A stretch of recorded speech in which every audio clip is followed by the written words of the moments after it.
Hey guys, welcome back again. Another Take Me Easy on the Bike. I think this is day 9. I'm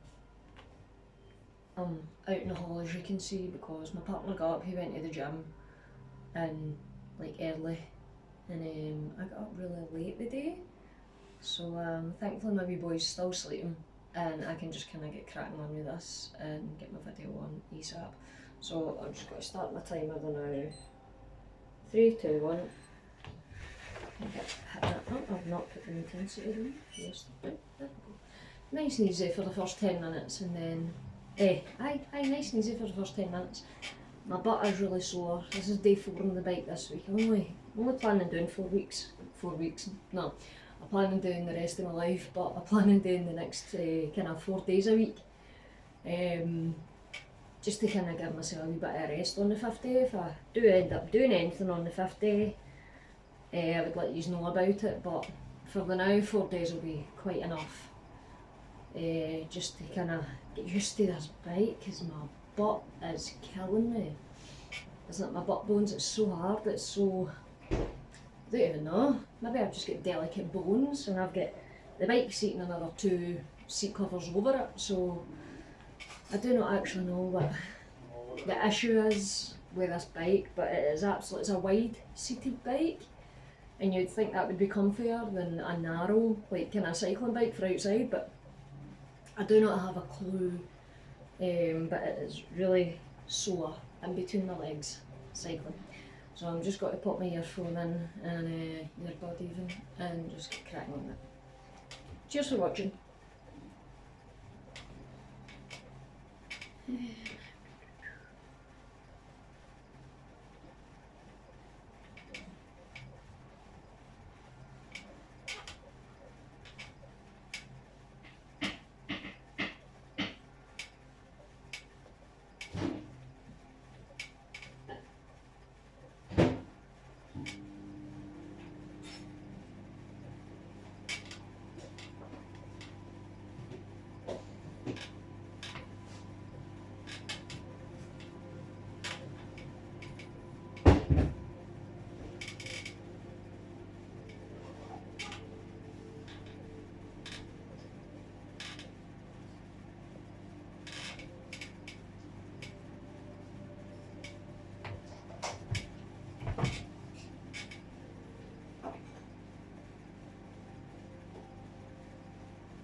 Tickling us again.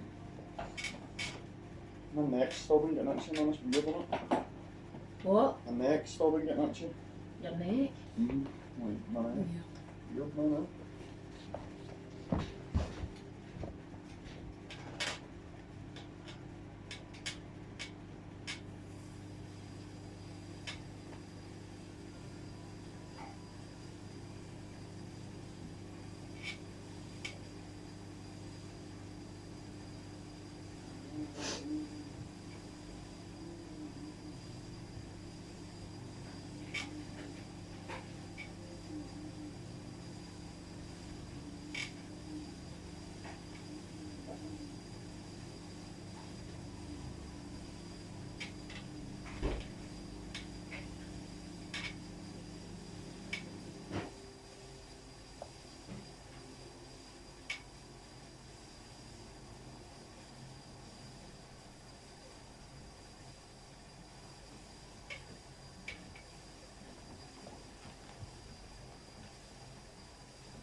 Okay, so there's a new noise coming from my bike.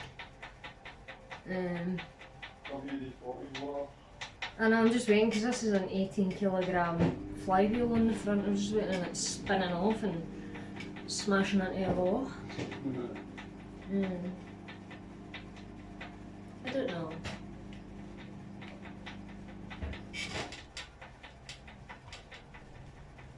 Telling you, man, you need to watch porridge more than you need to watch a fucking baby.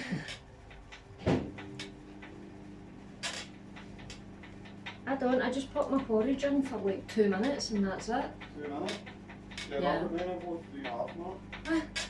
No, Aye, 2 minutes. I like mine to be like that kind of. I know, but see if you let it stand for a minute or something, it goes thick. Doesn't it? You can bring it out runny, like no dead runny, but a bit runny. No, I like it. And then it stands and it just thickens up a bit. I like it to be like bread. Aye, a or brick. something. Like a brick, yes. Hmm.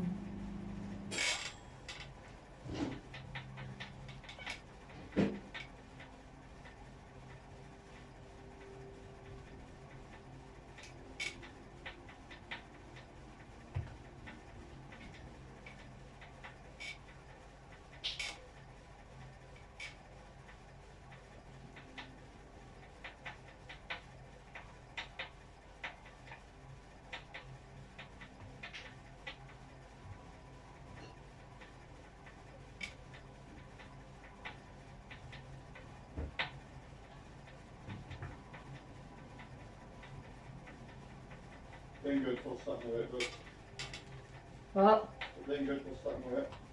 Nah. Sometimes you get Thank hard, you. you just do it. You know what I mean?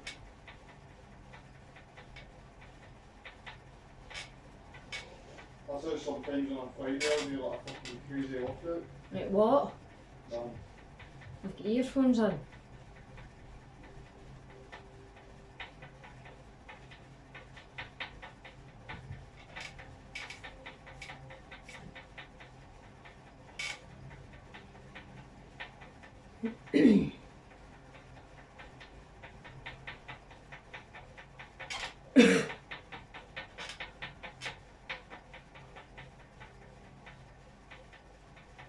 I think my wee boy has just woke up.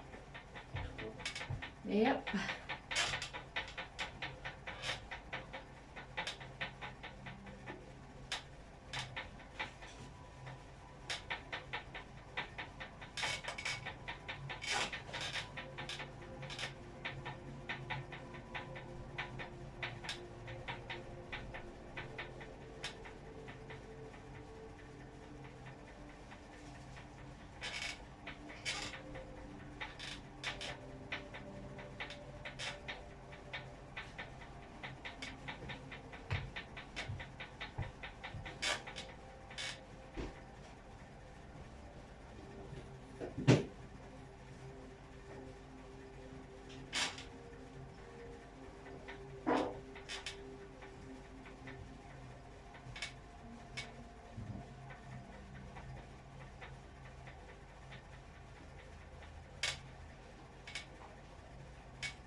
Smells good now, because of it.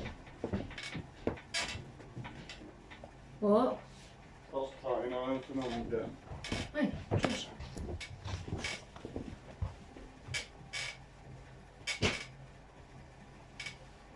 Oh, thank God it's Friday. Thank Yeah, God. it's like 10 minutes, just there, 10 minutes. Intensity up a wee bit.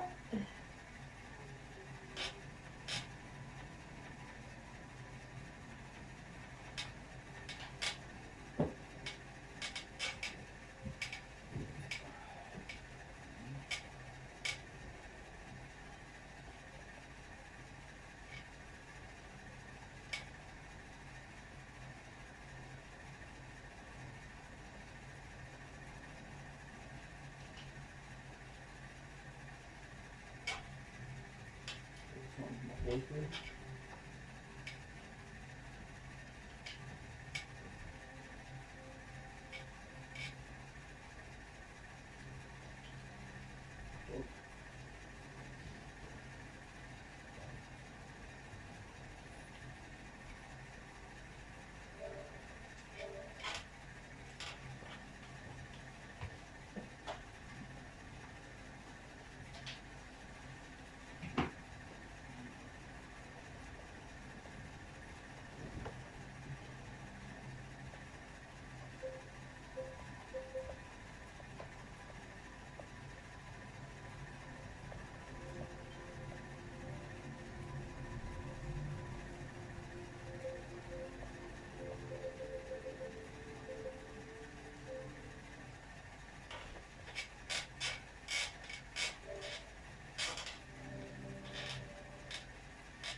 Of course, the Met Office doesn't issue these red warnings lightly. Can you put it into real terms for people in terms of just how serious this is?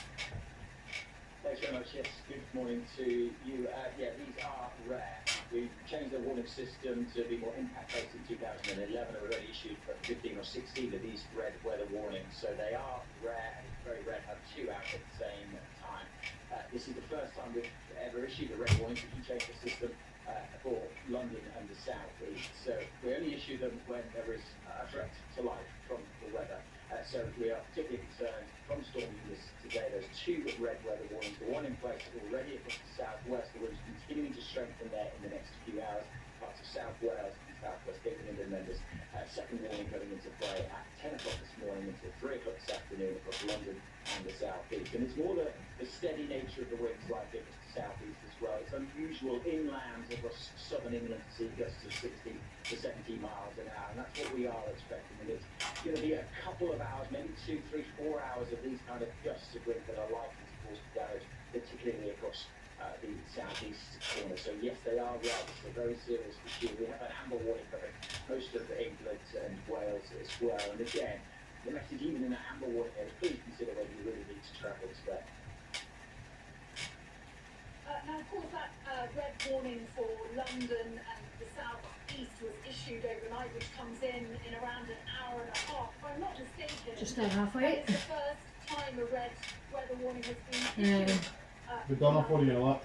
If you hear anything in the background, I don't own any rights to any Yes, we changed the way we music, warnings back in YouTube 2011, videos, and anything like this is the that, or first time that we've issued anything that warnings you hear on the for TV. London and the South East. So it is rare, and it does mean there is a risk to life. Obviously in London there's a lot of buildings, a lot of scaffolding, there's a lot of cranes, that kind of thing, and these kind of winds are unusual right across the southern half of input. So, and it's that sustained nature of a few hours of the platform getting battered by these very strong. What is it anyway? Of course, flying debris, likely to cause issues.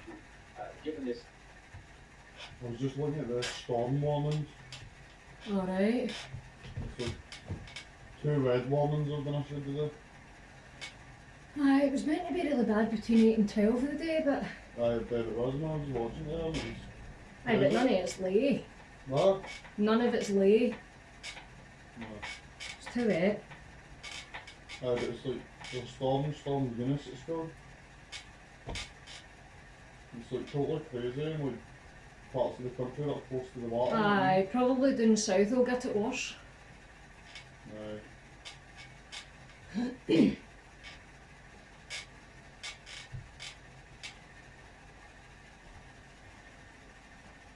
And everything went down. In for that. I totally win it! Video game bosses can be big or small and be difficult one way or the other. But a truly impressive boss is huge. Hi folks, it's Falcon and today on Game Ranks 10 of the biggest video game bosses. Starting off at number 10, the 16th Colossus from Shadow of the Colossus. This is a game that is literally entirely about big bosses. The goal of the game is specifically to hunt down and defeat 16 gigantic enemies spread across this desolate place called the Forbidden Lands. These battles basically play out like traversal puzzles to figure out how your guy is supposed to get up on the top, reach their weak point, and attack it. Weak points usually situated around the head or shoulders, so you're climbing. Out of all the colossi to get the biggest of size and stature is, well, not surprisingly, the final one, the 16th. Forgot my inhaler What today. makes him stand out compared to all the others is how human it looks. It stands straight up, designed like it's wearing clothes, and it's the one Colossus that really feels like a weapon of war. The only way to climb it is to first cross the main entrance in front of it. It requires an electric bolt statue, and you have to hide behind like any available cover to survive. Climbing, however, is an ordeal on its own. Its unique design doesn't have nearly as many handholds as a lot of the other Colossi do, so you're stuck doing a lot of old-fashioned platforming to get to the top. And he's as big as a building, to be clear, so you're going to have to climb a long way to get to his head and attack the weak spot. For most bosses in this game, you almost feel sorry for killing them. Most of them are just minding their That own game business looks and funny. attack them if they're just forced to defend themselves. Huh? This guy, not so much. That game He looks says weird. for seconds. Aye man, I'm Shadow actually of the Colossus quite is, interested for the in most that one, part, that game, man. It's called Shadow of the Colossus. Alright. At number 9 is Chronos Good Trigger game. 3. The third game in the God of War series is pretty much all about spectacle. In it, Kratos, the tragically angry Spartan warrior, invades Mount Olympus, killing every god in the world he can get his hands on, usually in some shockingly brutal way. And the heat has been on the day, so a wee bit warm, but probably warm. that's fine. I That's good. mean, Titan and look at it. Kratos is like the speed in comparison. It's not exactly a full boss fight, because I don't know how you even show that, but Kratos does get a chance to wail on his these fingernails to a suitably gross effect that he will not be showing. Not unrelated. Do you remember that toenail medicine commercial with the fungi thing? And nearly 2/3 of the way through it. The definition of that. And it's hard to imagine the series ever topping just how over the top and wild the whole sequence is. I will work each week doing my 30 minutes and try and up the intensity. Just do the resistance here, because I can't progress if you just do the same stuff all the time, of the same intensity, of the same reps, and even if you did progress, it would take you quite a while to see any results. I'm mainly doing this for my health, especially in my cardiovascular health. Just because it did take quite a bit of a battering with COVID and then long COVID, and it took even more of a battering, I think, because I was so unwell and I was basically sedentary for a full year. So, as I say, I did just the weight lift, I weight trained. I done the bike, I done an hour on the bike every day. I had a pedal bike as well I went out in, but it's just amazing how slow it takes to build up, but how quick it is to lose They're everything. actually not Monster Hunter's best battles. And, They kind of get repetitive quickly. You really need to take care of your own health, because nobody else will take care of it for you. Interesting change up from what we normally do in the game. And like, look at it. It is intimidating, if nothing else. It's, Yeah, I've got like it's 9 quite minutes like a left, guys. volcano. And number 7 is Adamantis from Final Fantasy 15. And then this is Friday, so Get a load of this. Adamantis I can relax, is enjoy my a weekend. single enemy from the series. Don't deprive And yourself, while it's pretty large, it did be quite healthy 5 or 6 days out the week.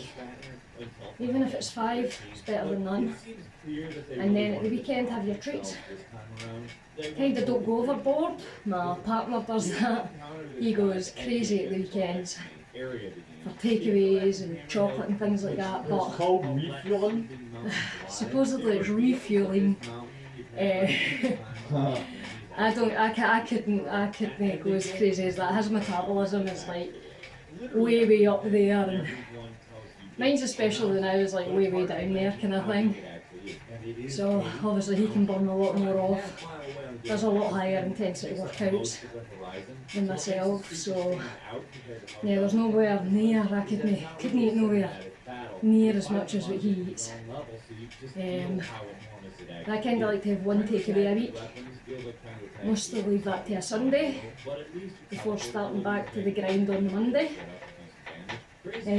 But I won't eat the healthiest on Saturday. I might have a cake. Some other food that isn't the healthiest or something like that, you know what I mean? But if you start to deprive yourself of stuff that you like, you'll begin to crave it. And when you begin to crave it, it can sometimes just take over, but if it does, and you do kind of fall off the wagon a wee bit, just jump back on it. Doesn't need to be a Monday, or a Sunday, or any day of the week that you plan. Just do it the next day, and get back to it. Because we often kind of find that maybe start exercising on Monday. Like, oh gosh, I'm sore on the Tuesday, this is why I'm taking it easy.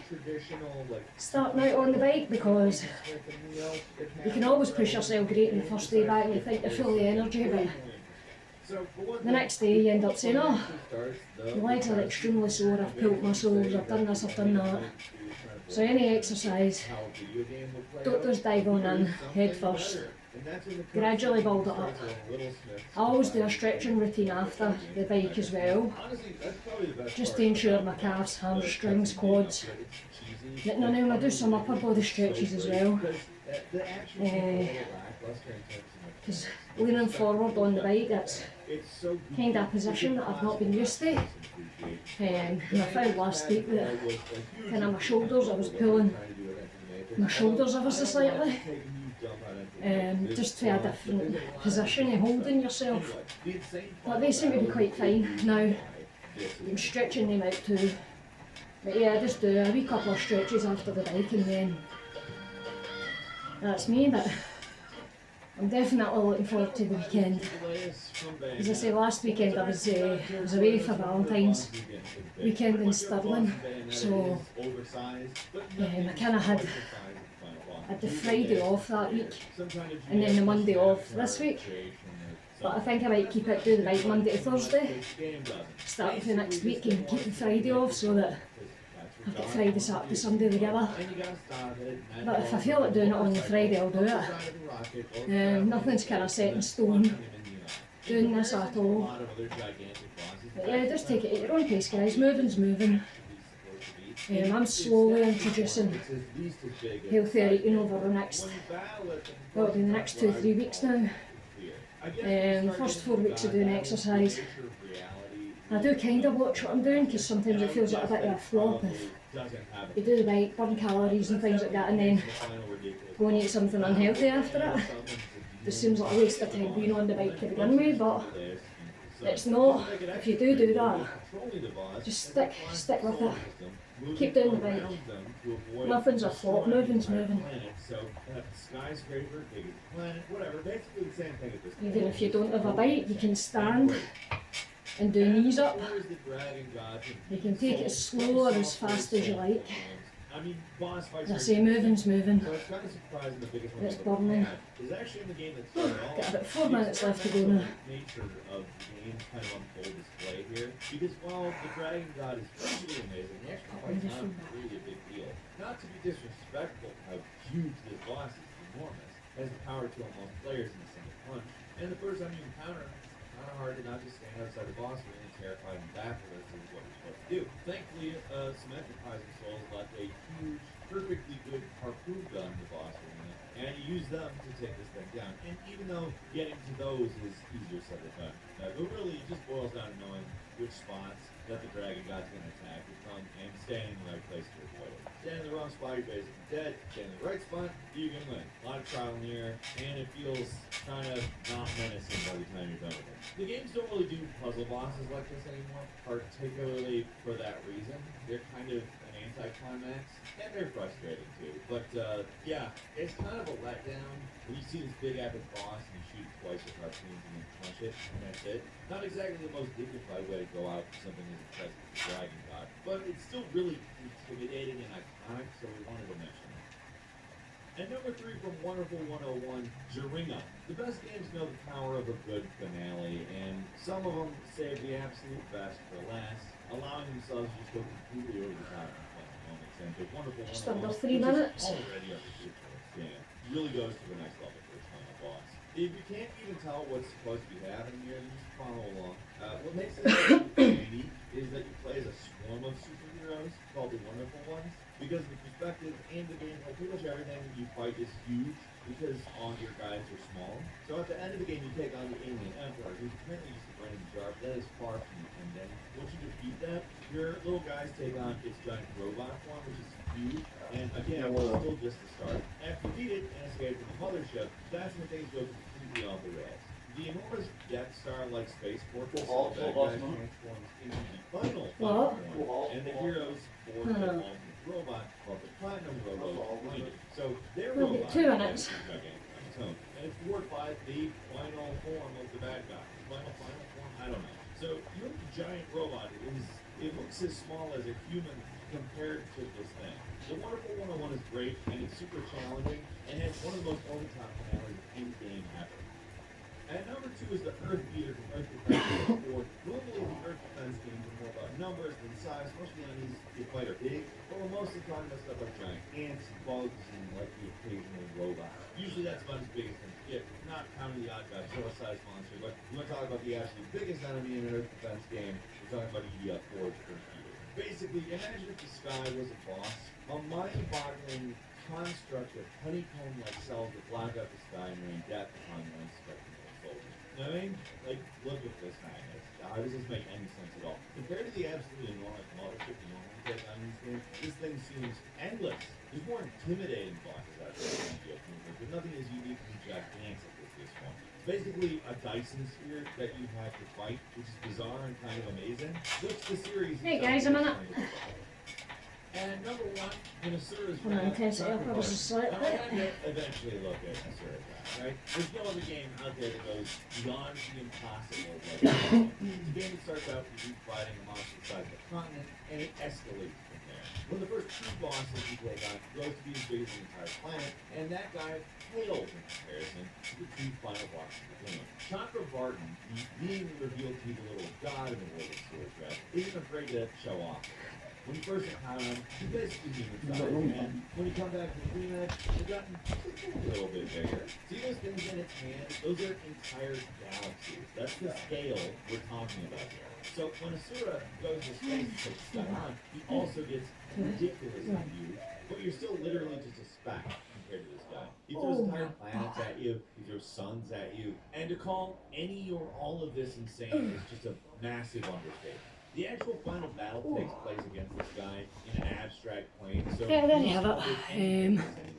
30 minute take it easy on the bike. Space, planets, vitamin B that makes galaxies. And the heating's been on, so There's nothing else that even comes that's close kind to of contributed to how I'm If feeling you right are a now. hobby animated But artist, take it easy, guys. Enjoy your weekend. it almost makes up for the fact that you Like, had to subscribe, buy share, this do what you like. almost. I'm not too fussed. I'm doing this for Today, myself. comment, let us know what you Because at the end of the think. day, Like nobody else today, can do it for like, you. not subscribe, I'm not holding these appreciate videos it. so that Comment I'm with the accountable. videos every day of the week. And Best way to see the first is, of course, the I don't subscription. take a So sneaky subscribe, day don't off forget to because I don't want to do that. notifications, So and cheers for watching if you're watching. Take care. this Bye. video, and